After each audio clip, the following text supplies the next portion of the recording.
What's up, y'all? It's Emile Ennis Jr. back here with Clevver News, and the Ellen Show just fired 3 of their top producers, and Ellen actually apologized to her staff in a video conference call. Let's break it down. All right, so if you've been keeping up with recent news, you know that the scandal surrounding the Ellen DeGeneres Show and its toxic workplace culture over the past few months has been very eye-opening for everyone. Many fans of the show have been hoping Ellen would either be replaced by someone else or finally take some of the responsibility for the toxic work environment. Last month, Ellen issued a statement claiming that she was only sorry for not being aware of when or how things got so bad. At the time, she said, quote, "On day 1 of our show, I told everyone in our first meeting that the Ellen DeGeneres Show would be a place of happiness. No one would ever raise their voice and everyone would be treated with respect. Obviously, something changed, and I am disappointed to learn that this has not been the case. And for that, I am sorry." In her original apology, Ellen also pointed fingers at the show's top producers like Ed Glavin, Kevin Lehman, and Jonathan Norman, hinting that they were the reason for the toxic workplace. And now, according to People magazine, those 3 producers have parted ways with the show following an internal investigation by Warner Media. But that's not all. In a video conference on Monday with around 200 people who work on her show, Ellen actually took some responsibility and apologized for the conditions her staff have been working in. A source who was on the call told the Daily Mail that Ellen was emotional and apologetic as she admitted that she's not perfect by any means. The source revealed that Ellen said, quote, "I'm a multi-layered person, and I try to be the best person I can be, and I try to learn from my mistakes. I'm hearing that some people felt that I wasn't kind or too short with them or too impatient. I apologize to anybody if I've hurt your feelings in any way." Another staffer on the call told People magazine that Ellen was, quote, "emotional, and she was emphatic about making it better and making herself more available." That person continued on saying she acknowledged she can be introverted at times, and she apologized if that was ever seen as hurtful. They're putting in real structures and resources for people so this never happens again, and that is extremely important to Ellen. She was emotional seeing everybody, their family.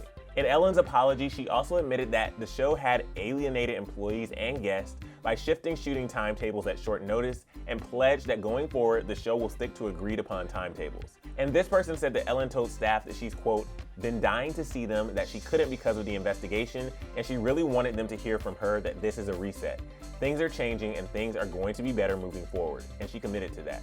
And speaking of the ongoing investigation of the 3 executive producers who were let go, 2 of them have denied all of the sexual misconduct allegations against them. One of the producers' lawyers even spoke out about this, saying that his client, Kevin Lehman, is, quote, "devastated by being scapegoated and is not yet ready to comment." The fact that a deeply flawed BuzzFeed article has led to the termination of an innocent man, a popular figure and a creative force behind the Ellen Show, and a string of other projects produced with Ellen is shocking. But as the 3 old executive producers parted ways with the show, according to Variety, now Stephen Boss, aka Twitch, has been promoted from DJ to co-executive producer. And while it seems like the show has made some big changes and Ellen has gotten on camera to apologize to her staff, it still doesn't seem like this was enough for many fans on Twitter. One person wrote, "Guaranteed she knew this stuff was happening way before now and never did anything about it because she didn't want to lose her show. I've heard she's not a nice person away from that show. Personally, when and if it returns, I'm no longer going to watch." Another fan tweeted about the 3 executive producers being fired, saying, quote, "Ellen should be fired too. Glad they got them out first, but Ellen should be next." This person added, "So she threw her producers under the bus? They fell on her sword for her? The fish rots from the head" is my fave comment. It's all on her. What more will she do to make amends? I don't care. I always found her insincere and untrustworthy. She was a bit snarky too. And this fan threw some humor into this heavy situation, writing, "She should just give all of us $20,000 from her friends at Shutterfly and we can call it even." I mean, I think that person is onto something. Nah, I'm kidding. All jokes aside though, it's good to see that they're taking action and clearly making some much needed changes over at the Ellen DeGeneres Show. We'll just have to wait and see what happens when the show is supposed to return to air next month, but obviously we'll keep you guys posted as this story continues to unfold. But if you want more on Ellen and how she's even made fellow celebrities uncomfortable, click right over here for another Clevver News video, and then let me know your thoughts on these producers getting fired and on Ellen's apology down in the comment section below. I'm your host, Emile Ennis Jr., and I'll see you soon right back here on Clevver News. Bye, guys.